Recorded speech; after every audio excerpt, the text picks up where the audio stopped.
ஜீவாணி ஒழுக்கத்தை உலக மக்களுக்கு பரப்புவது நோக்கமே மனித வர்க்கம் தன் நிலை உயர்த்தி கொள்ள வேண்டும்.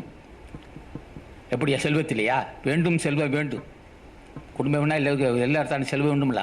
எதுக்கே செல்வம்னா மனைவி, மக்கள், தாய், தந்தை, விருந்தினர்கள், உடன் பிறந்தவர்கள் மற்றும் உறவினர்கள், ஏழை எளிய இவர்களுக்கு செல்வம் வேண்டுமில்ல, இவருக்கு செலவு செய்யணுமில்ல. செல்வத்தை எதுக்கு சேகரிக்கிறோம்? செல்வம் தானே செய்ய முடியும். ஆகவே ஒருவனுக்கு செல்வம் பெறுவதற்கும் ஜீவகாரணம் இருக்கணும். ஏன்னா பொல்லாத வறுமை சூழ்ந்து விடும். பொல்லாத வறுமை வந்தாலே பிரச்சனை வந்து விட்டது. ஏதோ பாவம் செஞ்சுருக்கிறோம். கடசமே இருக்குது பாவம், பொல்லாத வறுமை இருக்குது பாவம், விவசாயம் சரியில்லை பாவம், வியாபாரம் சரியில்லை பாவம், மன அமைதி சரியில்லை பாவம், குடும்பத்தில் நிம்மதி இல்லை பாவம், நோய் சூழ்ந்து விட்டது பாவம். எல்லாம் பாவத்தின் சின்னங்கள். காலையில் என்னாச்சு? காலையில் என்ன அமௌண்ட்டு காலமையில் இது காப்பி போடலாம், கேஸ் இல்லைண்ணா, சிலிண்டர் இல்லை, அதுக்கு காசு இல்லைண்ணா.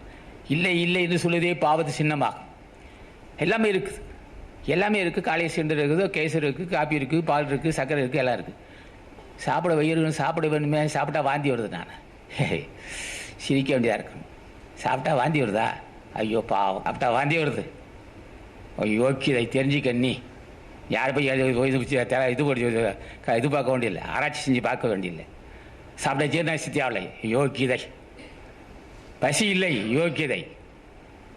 பசிக்கு உணவு இல்லை, பசிக்குது உணவு இல்லை, யோக்கியதை. அவ்வளோதான்.